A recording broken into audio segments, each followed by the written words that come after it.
This podcast is a proud member of the Unidentified Network.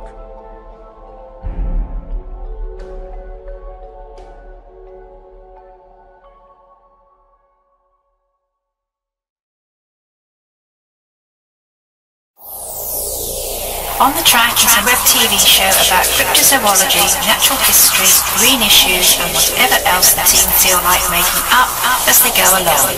Enjoy! So what's in today's show, Mr. John?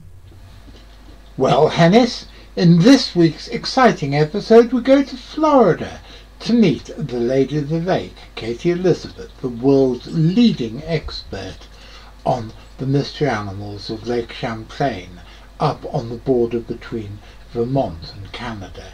And she is going to tell us what she has done at the lake over the last year and give us some sort of a guide to what she's planning to do next.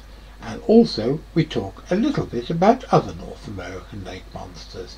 And by the way, what's she doing in Florida? Well, she always lives there in the winter because it's too damn cold up in Vermont, and I don't blame her.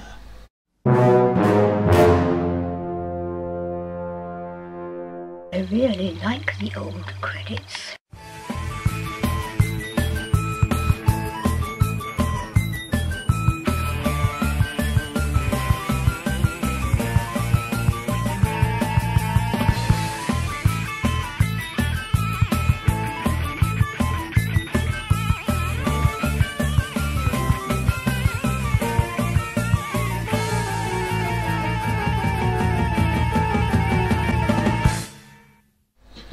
Good afternoon, ladies and gentlemen. My name's John Downs. I'm the director of the Centre for Fortean Zoology.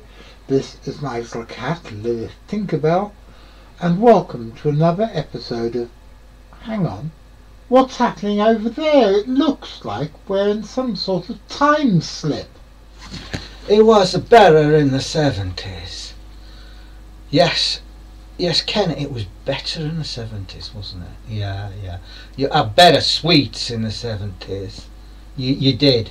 The Spangles, yeah, with a mystery spangle. Yeah, Spangles and Golden Cup and Mint Cracknell and Texan bars where you bite it and you pull and then it snaps after a long time. Yeah, and the great adverts with a cowboy. You wouldn't fire a man till he's eaten his Texan bar, would you, Bold Eagle? Oh, it was a better in the 70s. Yes, gentlemen, I agree, it was better in the 70s.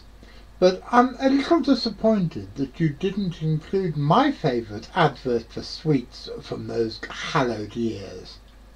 Curly Whirly! Miles of chewy toffee covered in chocolate.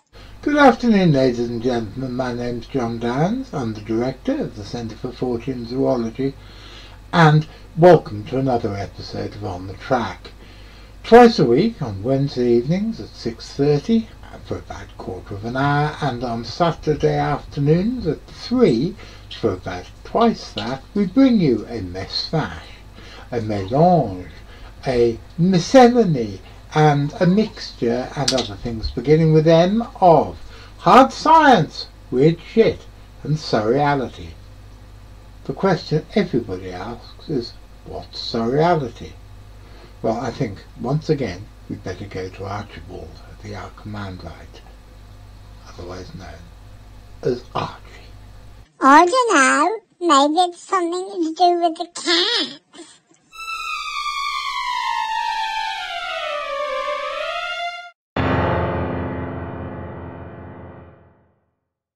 And now I want to introduce you to my guest this week. And quite often when people introduce guests, they say, this is someone who needs no introduction. Well, in this case, my guest does need no introduction. It is Katie Elizabeth, the famous star of stage and screen, who is the world's biggest, as far as I'm aware, expert on the mystery animals of Lake Champlain, which is on the border between Vermont and Canada, and she's also head of the CFZ in America. Ladies and gentlemen, the one and only Lady of the Lake. So I've been meaning to do this for months. What happened at the lake this year? Okay. I went to the lake in August and September. It was difficult this past year because there was a lot of flooding that happened on the lake. The water levels were extremely high. The visibility was quite poor, actually really poor, with all of the runoff with debris and stuff floating around and everything. So I did get a call from a Japanese production company that wanted to do a program on Champ. And it was crazy because I mean, I already had a trip planned to go up and do the research, and they called me like 5 days before, and they're like, "Oh, would you be able to?" And I'm like, "All right, I'm already going up there, so I'm already prepared to do that." So I went out with Scott Thurber, who got a sonar image this past year of something very, very strange on his sonar, and he is a fishing guide. Always been skeptical of Champ, he was, until he got this really strange reading on his sonar. And so the Japanese production company was interested in his sonar and my sonar images, as well as echolocation and video that I captured since 2014. So they were like, the Japanese absolutely love monsters. And I hate calling them monsters because they're just unknown animals. I think we're the monsters, unfortunately, as humans. But yeah, they were really interested in doing something. I've worked with the Japanese a couple other times, and they're always so excited to go out and look for lake creatures. So that's definitely their thing. I mean, they came out with Godzilla, of course, so they love that sort of thing. So we went out in the lake and did some hydrophone recordings. I put down my underwater camera, which was totally useless this year because the visibility was so bad because of all the debris getting washed into Lake Champlain.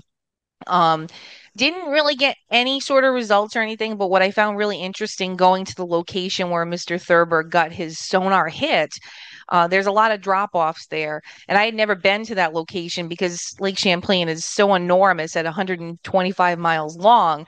My research area that I mainly go to is quite a long distance from that spot where he was, and I'm south normally of where he's at. So it was interesting to see the bathymetric, the bottom of the lake in that area where he got the sonar, because there was tons of bait fish. Comparing his sonar with images of bait fish, totally different. There was a lot of people that said, "Oh, it's fake, it's photoshopped." This guy had nothing to gain whatsoever. He's also an upstanding member of the community. He's a judge. He dabbles in real estate as well. He does all sort of things, and his fishing charter service too. So it was really interesting to see that part of the lake, and it definitely is a really great feeding area for these animals. So when I first saw his sonar image, I was a little skeptical at first because it looked so huge on the screen, but he had it zoomed in, and I knew that after looking at the graph on the side. I said, "Oh, he's got it zoomed in." So if it was zoomed out, it wouldn't look as large. And I would say that that animal had to be probably around 20 to 25 feet in length. And my sonar from 2019, I've got the pictures as well as video from last year, not last year, the year before last year. The years go by so quick. Um, the video that you have seen and we did talk about on the show before, it was very similar and similar in size and everything. So it was interesting to see that. The animals in my sonar pictures from 2019 are more elongate, but I think when they're swimming faster, they're stretching out more and they're more streamlined. I think they have that ability to change shape and form in a way, which is interesting. Thus, the vertical undulation, crawling like a caterpillar. They have like a really strange locomotion. So, yeah, that was basically what I did this year. Listened with the hydrophone, didn't hear anything. The disheartening part about what's going on in the lake is they're putting a cable, an underwater cable line all the way to Canada to supply New York City with electricity. So I don't know if that had something to do with it, the EMF that that cable is giving off.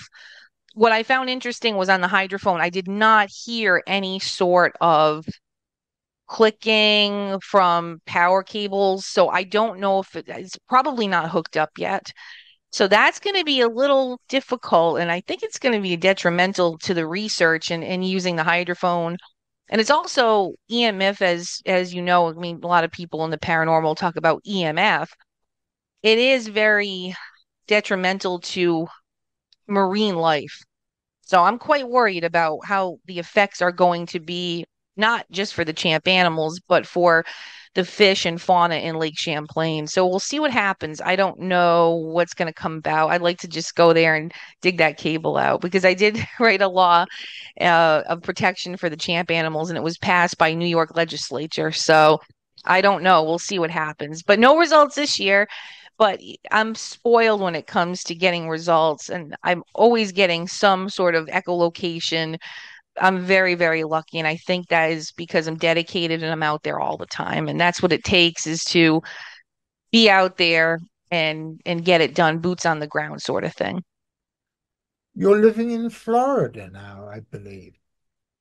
Yeah, I'm down here, and in the summers I do go up to the lake and do my research. I used to be out on the ice in the winter time, and I did a lot of research and experiments on the ice with the hydrophone and underwater cameras.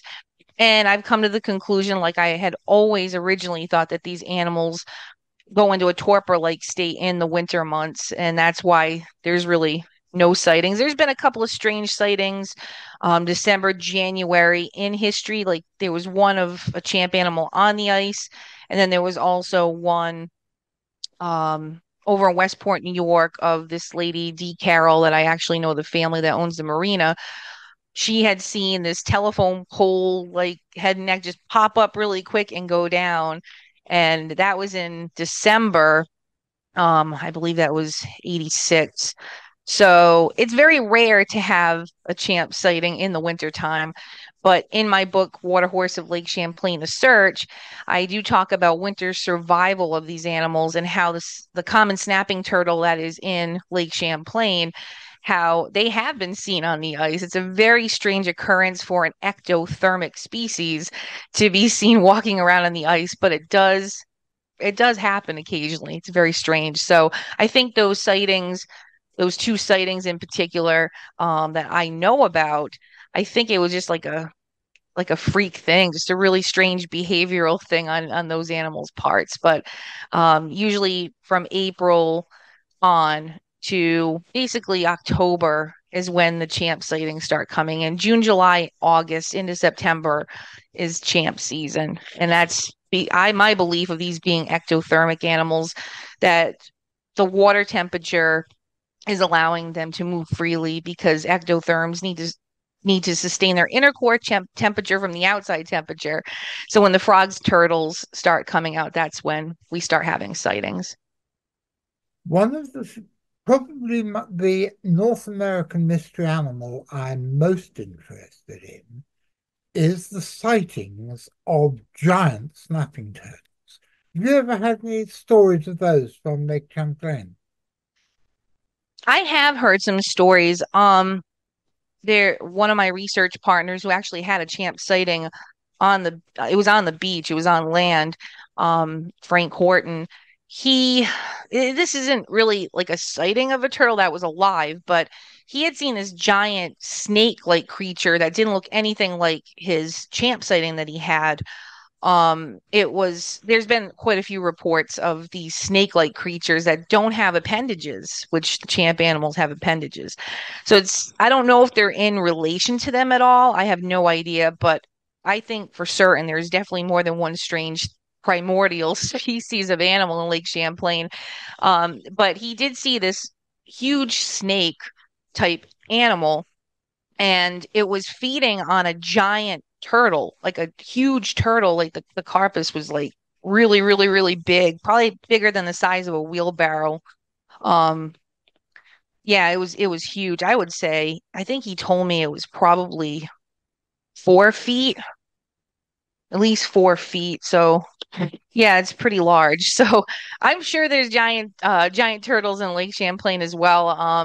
Growing up in the ocean state, my grandfather, we lived on a pond. Well, I lived on the ocean first, and then we moved to my grandmother's house, and it was on a pond. And there was a stories of this giant snapping turtle that was in this pond. And my dad, he loved stories of stuff like that. So he was like, we were out on a rowboat one night, and this huge head came up, and we freaked out. And I think it was like a month later. I don't know if somebody shot it or what, but it ended up washing up on the shoreline. And he said that, I mean, the shell was like massively huge, and it was laying there, and his friend was like, I'm gonna go over and pull the claws out to keep the claws, you know how giant the snapping turtle claws are. So he went over to do that, and the thing was still snapping because they have that muscle memory. He's like, don't go near it. If you're gonna pull the claws out, chop its head off and bury it. So it was freaky. But I have heard of giant snapping turtle reports, and you'd be surprised where these giant snapping turtles come from. Sometimes they're little tiny ponds, and you wouldn't expect for anything that large to be in a small pond, but you'd be surprised. As I'm sure you know, in some of the southern states of the USA, there's another snapping turtle, the alligator snapping turtle, Yes. which is much, much bigger. And I'm working on the hypothesis that either that the alligator snapping turtle does, in small numbers, exist far further north than anyone thinks, or that it's a closely related species of another species of alligator snapping turtle. So there are actually three species of snapping turtle in North America, not just the two. Because I've been collecting stories of giant snapping turtles, even as far north as Ontario, for years. And it's one of those things that's always, always intrigued me. I was going to say that they're extremely resilient. That's why they've been here for thousands of years. And I think that they can adjust to pretty much anything. I mean, you think about the course of history and time, where since the mass extinction, and they're still here.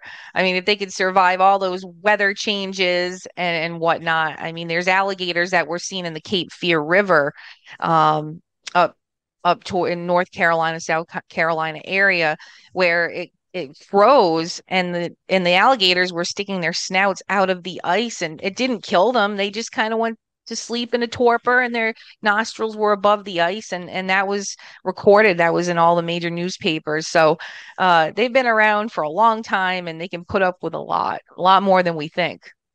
Oh, they're practically indestructible the bigger they get. Yes. Another And thing I, sorry, oh, I go ahead. bumped No, in. no. No, you. Well, I think what's happening now too is that since the weather is changing so much around us, I think that I think alligators and certain animals that are down in the southern regions, down where I am at, they're starting to have more sightings of these animals further north, and with the weather changing and getting warmer.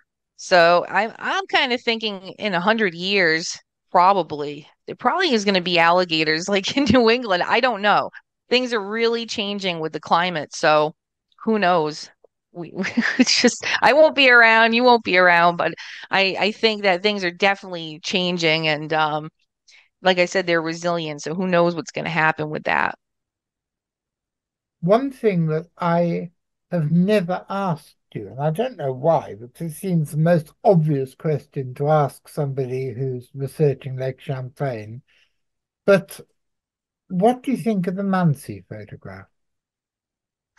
120% real. When I had my head and neck sighting, which I didn't get on video, I think we had talked about this in a previous interview. It was the same exact thing. Same coloring. Even if you compare that photograph and you zoom in to where it looks like the head is there, see this knob like protrudes on the side. And if you compare that to one of my 2019 sonar pictures, it's the same exact protuberances that the one laying on the bottom has on top of its head. And the coloring is exact, it fits into all of the eyewitness reports, and what I've seen, gotten on video as well. I believe more than 100% that that is the real deal. You have some people like, with skeptical inquiry that are like, well, it's probably a log. And, that's all well and good. But I'll tell you what, with being out on the lake all the time, I have seen logs. A log wouldn't stand up that in that the way it's curved, okay? If that was a log, it would go down like that's gravity. There's no way that that is going to stick up like that. They suggest that there's gas on the bottom and it's making it for her to take an Instamatic and take that one photograph in that short amount of time. If like if a log just like decided to bob up like that, it just doesn't fit at all. And what I found really interesting about her sighting was that she didn't tell many people this, but I had spoken to her on the phone quite a few times. And she said that before she took the photo, it started moving its head left to right, panicky. So she took the photo and then it went down and then a boat came into view. She said it heard that boat and that's why it was going like this. And there's a similar sighting at Loch Ness. I'm trying to remember the gentleman's name, where a fishing trawler was coming onto Loch Ness, and it was the same description that this gentleman had of that Nessie creature, where it started getting panicky and turning its head and neck left to right, and then it dove down. So their sensitivity of hearing is just amazing, and they hear things way before we do. And I think with my idea of the champ animals in particular, having that echolocation capability. Any animal that can echolocate has a high sensitivity of hearing. When you're talking about your Lake Champlain researchers, do you make contact with any of the other lake monsters, any researchers into the other North American lake monsters? They're real, there's it's kind of hard to explain, but as far as field researchers, there really isn't anybody else. It's weird. I'm the only one out doing the field research that I know of. And I mean, I know a lot of people in the Bigfoot world and the whole cryptid scene. There's been people that have dabbled in writing books and basically reiterating stories. Um, and I mean, offhand, really, there's nobody that I really have spoken to. I mean, people that used to do champ research, I've spoken to Joseph Zarzinski a little bit. He seemed very apprehensive about even talking about champ, and I think it was probably because he didn't really get any evidence, I guess. So maybe it's a little sour to him, because he had lost interest, probably just disheartened that he didn't get anything. I've spoken to him a little bit. Seems like a really nice person. Um, that's about it. I mean, there's just people that reiterate stories, but there's nobody really researching, going out and doing field work. So yeah, I'm the one person and that's it. But I can see why, because you got to be really dedicated and it's expensive to do. But it's my passion, it's what I love, and it's something that not that I only just believe in. I'm a knower. I know that there's something in Lake Champlain for sure. The other lakes I don't know because I haven't been to certain ones like Flathead Lake in Montana, Lake Tahoe in California, where there's been reports as well. But it's on the bucket list. So until I get there and do my protocol that I do at Lake Champlain with all the equipment, I really can't say for certain if they're really there in those lakes, but I'm hoping. I'm hopeful. I'm hopeful. Do you know researchers at, say, Lake Okanagan and Lake Tahoe and places? I know Lake Okanagan, there's a researcher, Bill Staycook, and yeah, I don't know. I haven't talked to him in quite some time, but he had gotten some interesting recordings in Lake Okanagan of some strange sounds. And I had gotten hold of him, oh God, it had to be 8 years ago or so, just to see if he still had the recordings. And unfortunately, the tape got degraded somehow, so he didn't, because I wanted to compare what I have gotten in Lake Champlain to what he had. I did say to him, hopefully, you could get some more recordings and, let me know. We can do some comparisons and work together. But I don't think he's gotten anything. I haven't heard anything. I'll have to reach out to him by email again, but he seemed like a really, really great guy. Of all the North American lakes, I think that Champlain and Okanagan are the two most likely. Absolutely do myself. Because I mean the other lakes, I mean, there was um there was an interesting thing that someone put up the other day. And when I saw it on television, because I was young and didn't know any better, but Raystown Lake in Pennsylvania, which is actually a man-made lake. There's this photograph of supposedly this giant snake-like creature, and it was on the program Fact or Faked Paranormal or whatever. I forget what channel that was on, but that was a fun show to watch. And they tried to recreate the photo by putting a cardboard cutout thing out there, and it looked pretty similar. I believe that photo is bogus. The lake itself is only 50 years old. It's not like it was a ancient glacial lake. I mean, although there are some rivers that run into different places where something could come through, but I mean, the scale size of this thing on the photo it looks like it's about 200 feet long. So it's like in this small lake that's man-made. I don't know. If it was going down a river, I mean, I think everybody would see it unless it's at nighttime.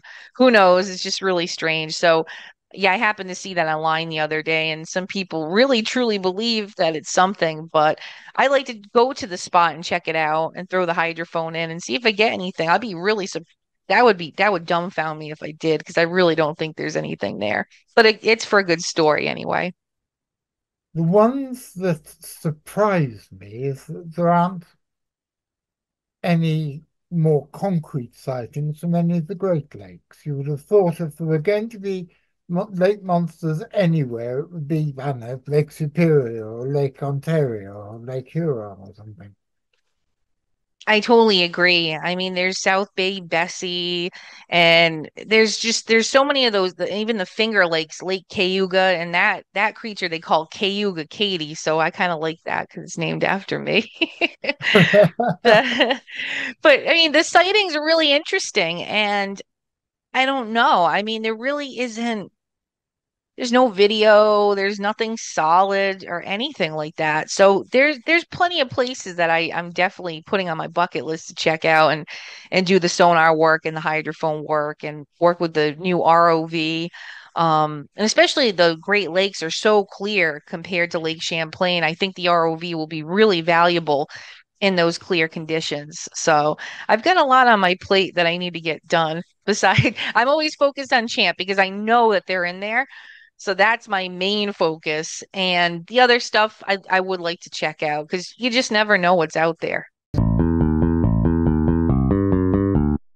If you want to support us and help us make more content like these, please press like, subscribe, follow our Facebook page and check out our Patreon.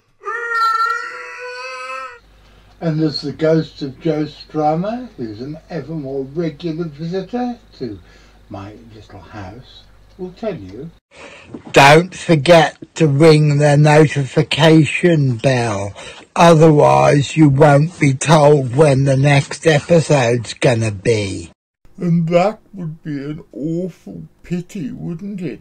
If you've been affected by any of the topics in today's episode, you can just bugger off, because we don't give a monkeys. Bloody well get a grip. Sort your own bloody problems out rather than ringing up somewhere. Well, ladies and gentlemen, here we are at the end of another episode. I hope you enjoyed it. I want to say thank you to everybody who helped it come together, including my producer, Louis, my carer and Deputy Director of the Centre for Fortean Zoology, Graham Inglis, my Assistant Director, Gwyn Palmer, and my guest this week, Katie Elizabeth. I'm going to be back on Wednesday, and on Wednesday we have some very interesting news from Daniel Barnett. And I'll be back next Saturday when we're going to be talking to a Sasquatch archaeologist. So until then, are you listening, Mr. McCrinnon? Because if you are, and you're going to be watching the show while I'm doing all the live chats and all the other stuff, and by the way, don't forget to like the show, comment, and subscribe if you're not already a member. Thanks guys, that really does help with the YouTube algorithm, and I've only got the very vaguest idea what an algorithm is and don't really care, but it does help. I've been reliably informed. So, Mr. McCrinnon, if you're going to be watching the show and I'm going to be doing all the stuff that I do, I'll be seeing you. Bingo.